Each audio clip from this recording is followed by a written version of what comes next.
तीसरा वचन लेते हैं विश्व रूप जी प्रपंच। अब प्रपंच शब्द जो दूसरा है शब्द महावाक्य का, उसकी डेफिनेशन, उसकी परिभाषा चक्रधर स्वामी महाराज ने क्या बताई वो हम देखते हैं।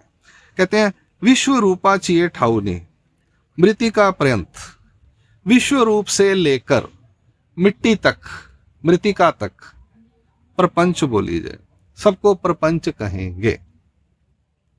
ये जो डेफिनेशन है ये ब्रह्मांड के अंदर, सृष्टि रचना के अंदर की डेफिनेशन है। यहां थोड़ा डिफरेंस हो गया। ये सृष्टि रचना के अंदर की डेफिनेशन है। नहीं तो ना चाहिए था 5 भूत 3 गुण, उसको प्रपंच कहना चाहिए। 5 भूति 3 गुण या तो प्रपंच बोली जाए, वो विचार में आएगी डेफिनेशन। मूल की अगर बात करें अष्टभैरवों के स्वरूप में जो है 5 भूत 3 गुण या तो प्रपंच बोली जाए, डेफिनेशन ये होनी चाहिए थी।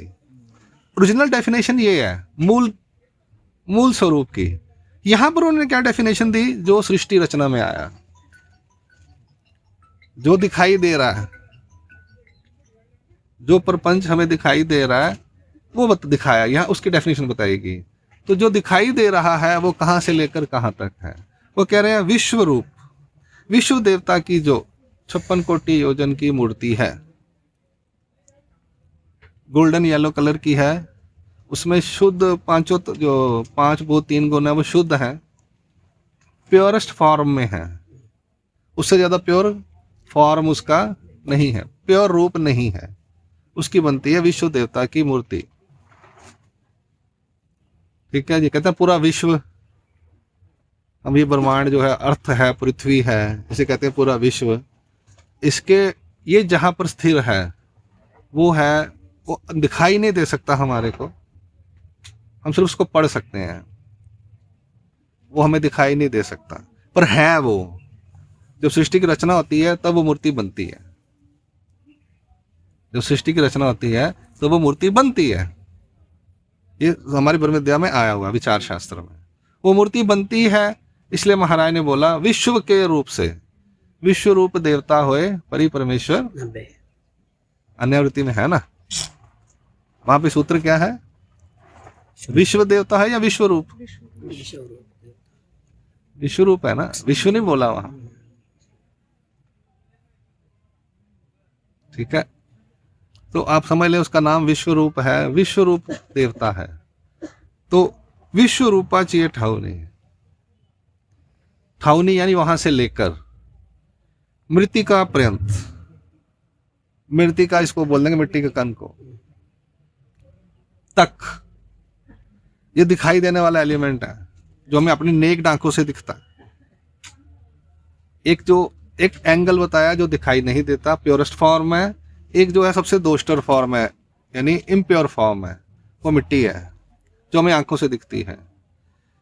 वहां से लेकर यहां तक सब जो भी है, जो हमें दिखाई देगा या नहीं भी दिखाई दे रहा, वो प्रपंच, उसे प्रपंच कहेंगे। क्या कहेंगे, प्रपंच बोलीजे, उसको प्रपंच बोलेंगे। क्या बोलेंगे, प्रपंच। अब ये पर्दा है, ये क्या है, प्रपंच। ये बॉटल है, ये कपड़े हैं, ये प्रपंच फॉर्मेट है। हम कहते हैं कुर्ता है, जैकेट है, टोपी है, वो नाम रख दिया हमने, पर है क्या, 5 भूत 3 गुण, पृथ्वी जल वायु अनिल आकाश जो है, और आयतन सत्व, ये 8 चीजें हैं। 5 चीजें हैं, उसमें 3 चीजें डालकर तो आटा बना दो पाटे बन जाते हैं, है ना, बन जाते हैं ना। आटे में मूली डाल दो, नमक डाल दो, जीरा डाल दो, जो मर्जी डालते जाओ टेस्ट के हिसाब से, अपनी चॉइस के हिसाब से। कभी गोभी डाल देते हैं, कभी मूली डाल देते हैं, कभी आलू डाल देते हैं, जो मर्जी, कभी दाल डाल देते हैं, कभी बेसन डाल देते हैं। तो ऐसे समझ लो अलग अलग कॉम्बिनेशंस हैं। ये जितना कुछ भी हमें दिखाई दे रहा है, चाहे स्टील है, चाहे गोल्ड है, चाहे सिल्वर है, चाहे प्लेटिनम है, सब कुछ जो है तो 5 चीजें, 5 + 5 + 3 है, प्लस कॉम्बिनेशन अलग अलग है। परसेंटेज जो है वो कम ज्यादा है, किसी में मिट्टी ज्यादा है, किसी में वो पानी ज्यादा है, किसी में कुछ ज्यादा है, तो ये कॉम्बिनेशन डिफरेंट डिफरेंट है। सबको क्या बोलेंगे हम, प्रपंच। आगे चलते हैं। अब ये यहां तक। इसके बाद है जीव प्रपंच व्यतिरिक्त। हमने क्या बोला? जीव प्रपंच के अलावा। व्यतिरिक्त म्हणजे वेगळा। महाराज क्या कहते हैं? व्यतिरिक्त की डेफिनेशन बता रहे हैं। व्यतिरिक्त मतलब वेगला यानी अलग, इन दो चीजों से अलग। किन दो चीजों से? किन दो चीजों से? जीव और प्रपंच। इन दोनों से अलग। विगला मतलब अलग। अलग, इन दो चीजों से अलग। आगे वो हमारा दूसरा पद शुरू हो जाएगा, सच्चिदानंद स्वरूप। वो कल करेंगे। टाइम हो गया? टाइम हो गया कि करना? बोलो बोलो जल्दी बोलो। करा दें अभी। टाइम फिक्स दसो, सब सारे इकट्ठे हो जाए। नहीं, पोथी खत्म होते ही यहाँ पे बस। रात रही होता भी था, नहीं समझ आई। चलिए पहले हम ये कर लेते हैं, ठीक है जी। व्यतिरिक्त म्हणजे वेगला, इसमें कुछ बड़ा नहीं है, उन्होंने खुद ही बता दिया। व्यतिरिक्त मतलब अलग, ठीक है जी। व्यतिरिक्त शब्द का अर्थ बता दिया। व्यतिरिक्त मतलब इनसे अलग, जीव और प्रपंच से अलग, ठीक है जी। अब आ गया पहले जो 3 शब्द हैं उनका व्याख्या हो गई। अब इसके बाद टॉपिक थोड़ा चेंज हो जाएगा। अब टॉपिक गहरा शुरू हो जाएगा, गहन शुरू हो जाएगा, जो समझ में नहीं आता। अब टॉपिक शुरू हो जाएगा अलग। तुम्हारे तो सच्चिदानंद बोलते थे। हाँ, पहले सच्चिदानंद बोलते हैं ना, सच्चिदानंद महाराज की जय। सुना ही होगा आपने पहले अन्य धर्मों में। उसको छोड़ो, उसको क्यों देख रहे हो? हम जैक्शिव करने से पहले सब अन्य ही थे। वो अनंतपुर वाले बोलते हैं। हाँ, ज्यादा अनंतपुरा क्या बोलते हैं? सच्चिदानंद। क्या बोल? सच्चिदानंद महाराज की जय। अभी बात सही है, सच्चिदानंद। अब यहां पर वो सच्चिदानंद की बात कर रहे हैं। बात सही है। चक्कर स्वामी ने कहा सच्चिदानंद है। फिर आप बोलोगे हमारे धर्म में और उनमें फर्क क्या है? वो भी सच्चिदानंद बोल दे, तू सच्चिदानंद बोल दे, तो कोई गाल हुई फिर तो फर्क क्या दोनों? यही कहानी सारी शुरू होती। कहानी यहां से शुरू होगी सारी। अब सच्चिदानंद स्वरूप महाराज ने वहां बोला, जी प्रपंच व्यतिरिक्त। हमने 4 हिस्से किए ना पहले सूत्र के, याद रखना। जी प्रपंच व्यतिरिक्त, अगला है सच्चिदानंद स्वरूप। अब हम बात करने जा रहे हैं दूसरा जो उसका जो हमने पाठ किया है, सच्चिदानंद स्वरूप की। सच्चिदानंद स्वरूप। अब सच्चिदानंद स्वरूप की डेफिनेशन बता रहे हैं। कौन बता रहे हैं? श्री चक्रधर स्वामी। कि सच्चिदानंद शब्द का मतलब क्या है? आप जाना उस धर्म में आनंद मार्ग में, आनंद, वो भी आनंद की बात करते हैं ना, सच्चिद आनंद। उनसे पूछना सच्चिदानंद की डेफिनेशन क्या है। कोई प्रॉब्लम नहीं है, उनके पास डेफिनेशन होती हैं। अब किसी भी धर्म में चले जाओ, सबके पास ग्रंथ हैं, वो ग्रंथों पे बेस्ड है। उसमें जो लिख के गए, जो बता के गए, वो लिखा गया। तो वो पंजाबी जी कहावत है ना, लिखा हुआ 100 बक्या एक ते लिखा एक, नहीं बक्या 100 ते लिखा एक, क्या कुछ तो है। हाँ, 100 बक्या एक लिखा। 100 बातें बोली जाए और एक लिखा के बराबर है, यानी लिखना जो महत्व का है। तो हमारे पास भी लिखा हुआ है, इसलिए हमारे पास आज आ गया। स्वामी ने लिखा नहीं, स्वामी ने सिर्फ बताया। तो बाद में महिभट्ट जी ने लिखा और केशीराज व्यास जी ने, आचार्य ने, सबने लिख दिया कि 800 साल के बाद जो आएंगे यहाँ पर अचलपुर पोथी में, वो पढ़ सके। और 800 साल से पढ़ते ही जा रहे हैं लोग। हाँ, वो क्या कह रहे हैं आप ध्यान से सुनना। सत्य शब्दे ब्रह्म बोलीजिए। सत्य चित आनंद क्या है? सच्चिदानंद को अगर हम डिवाइड करेंगे, ब्रेक करेंगे, तो वो है सत्य चित और आनंद। सत्य चित और सच्चिदानंद को ब्रेक करना है शब्द को, तो 3 है, सत्य चित आनंद। सत्य शब्द ब्रह्म बोलीजिए। सत्य शब्द से किसको एड्रेस किया गया है, किसको संबोधित किया गया है? ब्रह्म को बोला गया। ब्रह्म स्वरूप के लिए सत्य शब्द बोला गया। फिर है चित्त, चित्त शब्द है माया बोली, चित्त शब्द से माया को संबोधित किया गया। फिर है आनंद शब्द, आनंद शब्द से ईश्वर को संबोधित किया गया। ठीक है जी। जैसे हम कहते हैं ये मासी जी इधर आओ, भैन जी इधर आओ, तो ऐसे हमने नाम रखे हुए। ठीक है ना, रखे कि रखे हुए। दंडोदार दंडोदार दंडोदार। सत शब्द से हमने एक नाम रखे हुए हैं। क्यों नाम रखे हैं? बंदे की क्वालिटी होती है, एक क्वालिटी होती है, भटूरे छोले वाले। हाँ वो भाई सब जानते, नाम नहीं पता पर इतना पता भटूरे छोले वाले ने। ठीक है ना, वो ऐसे नाम रख दिए जाते हैं। अब वही हाँ बस मैं उन्हीं की बात कर रहा हूँ, मैं उन्हीं की बात कर रहा हूँ ना, तो ये दो नाम हो जाते हैं। एक विशेषता होती है व्यक्ति की, और एक होता है आधार कार्ड वाला नाम, ऑफिशियल नेम। अब जीव ऑफिशियल नेम है ब्रह्म, रिकॉर्ड में जो है नाम ब्रह्म है, और उसका एक और विशेषता है सत्य है वो। ऑफिशियल नेम है माया, एक और नाम हमने रख दिया चित्त चोर। चित्त यानी चंचलता है, चित्त हमारे अंदर होता है ना, चित्त मन बुद्धि चित्त अहंकार, तो चित्त हमारे अंदर भी होता है। चित्त अधिष्ठात्री देवता, तो देवताएं होती हैं। चित्त मतलब जो हमारे अंदर चंचलता लाती है, जीवों में हलचल लाती है। माया जीवाते विक्रय, विक्रय है ना, तो हलाती है। मेरा मन टिकता नहीं पाएगा, तो माया टिकने नहीं देती। इसलिए माया का एक विशेषता प्रॉपर्टी नाम रख दिया हमने, विशेषण है चित्त। परमेश्वर ने मुझे चाहिए था ब्रह्म माया ईश्वर स्वरूप, ब्रह्म माया ईश्वर स्वरूप परमेश्वर एक आती, ऐसा बोलना चाहिए था। नहीं, वो एक मेन उसका गुण जो है ब्रह्म परमेश्वर। अब आ गया आनंद शब्द, ईश्वर, ईश्वर बोली जाए। ईश्वर का सबसे मेन प्रॉपर्टी क्या है? आनंद। सबसे बड़ी विशेषता क्या है? आनंद। आनंद। आनंद है।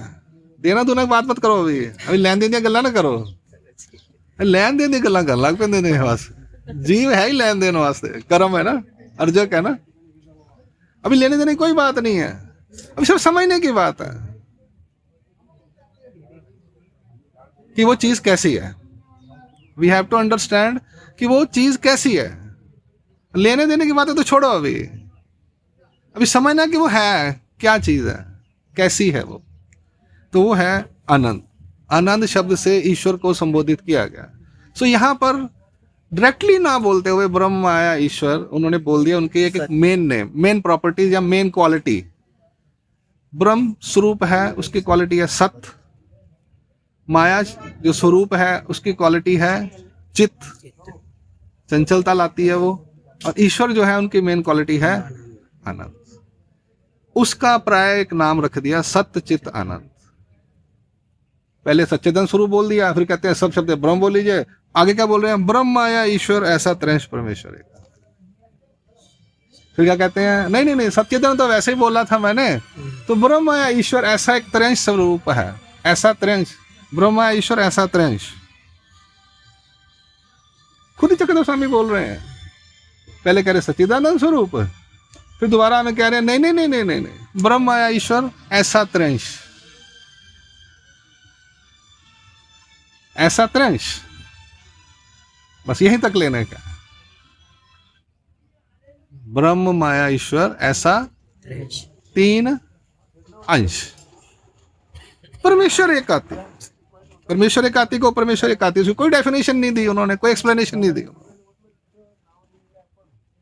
परमेश्वर एक आती हमने लिखा था ना, उसका कोई डेफिनेशन नहीं, कोई परिभाषा नहीं, कोई एक्सप्लेनेशन नहीं दी चक्रधर स्वामी ने। भाई परमेश्वर एक आती, एक्सप्लेनेशन किसकी दी? जीव की, प्रपंच की, व्यतिरिक्त की, सत्य की, सच्चिदानंद स्वरूप की। उसको डिफाइन किया चक्रधर स्वामी ने खुद। परमेश्वर एक आती यानी परमेश्वर एक आती, बस उसको डिफाइन करने की कोशिश की। अब परमेश्वर एक आती को अगर उल्टा लेकर चले हम, इसका रिवर्स कर दें, तो परमेश्वर यानी त्रंश स्वरूप परमेश्वर। अब इसमें दो चीजें हो जाएंगी, त्रंश स्वरूप परमेश्वर क्या हो जाएंगे? तीन अंश, तीन चीजें जहां इकट्ठी होंगी, मैं सादी भाषा में बता दूं, तीन चीजें जहां इकट्ठी होंगी वहां ईश्वर को परमेश्वर कहा जाएगा।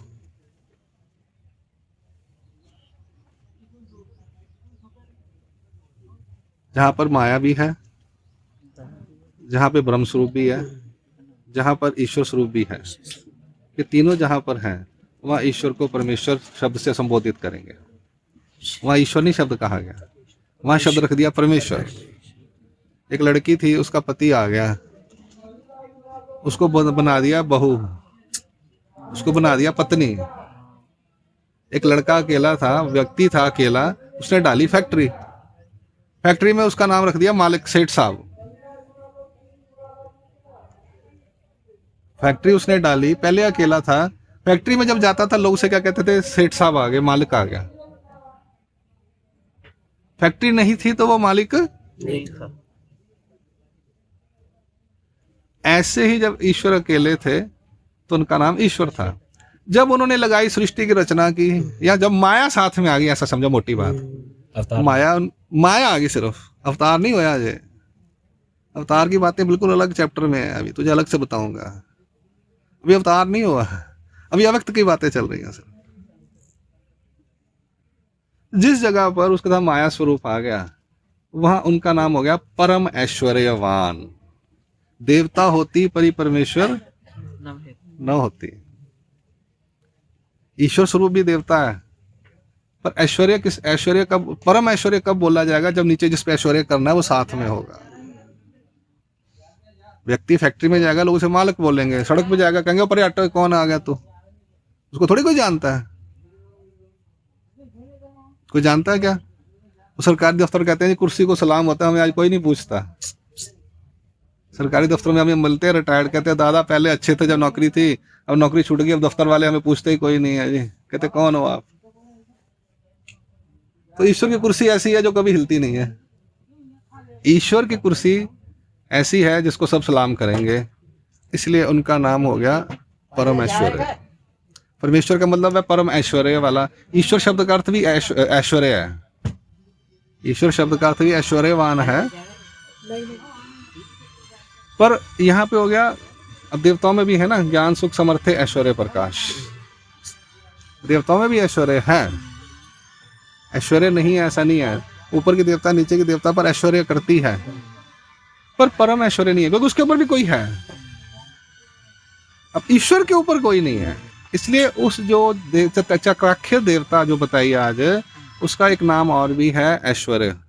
ऐश्वर्य यानी ईश्वर, और उसका जो है ऐश्वर्य सभी पे चलता है, उस पर किसी का ऐश्वर्य नहीं है। अब आप मुझे किसी ने कहा ना भाई 9 ही देवता, 9 ही लेवल है, 25 लेवल होते तो क्या होता? मैं आप बोलते फिर 26 होते, 28 होते, उस पर किसी का परम ऐश्वर्य तो होना ही था ना। There must be some full stop, एक एंड तो होना ही चाहिए। एक एंड होगा ना, ऐसे तो चलता जाएगा। तो परम ऐश्वर्य वाला कौन है जी? कोई भी नहीं, ऐसा थोड़ी होगा, कोई सिस्टम तो है ना। तो जो है वो है परम ऐश्वर्य वाला ईश्वर। परम ऐश्वर्य, ईश्वर शब्द का अर्थ ऐश्वर्य ही है, तो परम ऐश्वर्य बोला गया उसको, कोई डिफरेंस नहीं है क्या? वो वस्तु एक आती, एक वस्तु है, हमने कुछ नाम रखना है उसका, हम उसका नाम रखना है, कुछ भी रख दो। हम नाम रखेंगे, कैसे रखेंगे? उसकी प्रॉपर्टीज के हिसाब से नाम रखेंगे। प्रॉपर्टीज उसकी बहुत अनंत है, अनंत धर्म, अनंत गुण, अनंत शक्तियां, वो आगे आएगा। तो ये ऐसी बात है। अभी हम करते हैं ब्रेक, काफी देर हो गई, तो यहाँ पे हम आधा बीच में छोड़ते हैं। अभी सत शब्द ब्रह्म बोलीजिए, चित शब्द माया बोलीजिए, आनंद शब्द ईश्वर बोलीजिए। ऐसा त्रंश नहीं, ब्रह्म माया ईश्वर ऐसा त्रंश। क्लास खत्म हो गई। ब्रह्म माया ईश्वर, बाद में उन्होंने वो सत्य चित्त और आनंद को हटा दिया, और उनके जिस चीज को संबोधित किया जा रहा था वो सीधे शब्द ले लिया। हम इतना ही पढ़ेंगे, ब्रह्म माया ईश्वर ऐसा त्रंश। अब इतना ही सेंटेंस पढ़ने का है। ब्रह्म विद्या शास्त्र जो सूत्र हैं, जो उसकी बनाने की रचना करने की जो शैली है, उसमें हमें ये देखना होता है कि हमें अर्थ समझने के लिए कितना पढ़ना है। हमसे इतना पढ़ेंगे, ब्रह्म माया ईश्वर ऐसा त्रिंश, बस अभी इतना ही पढ़ेंगे, ब्रह्म माया ईश्वर ऐसा त्रिंश। कल हम इसको आगे और अच्छी तरह से समझने की कोशिश करेंगे। ठीक है जी। दंडोत सर्वज्ञ श्री चक्रधर स्वामी की जय। ये वीडियो नंबर 3 यहाँ संपूर्ण होती है।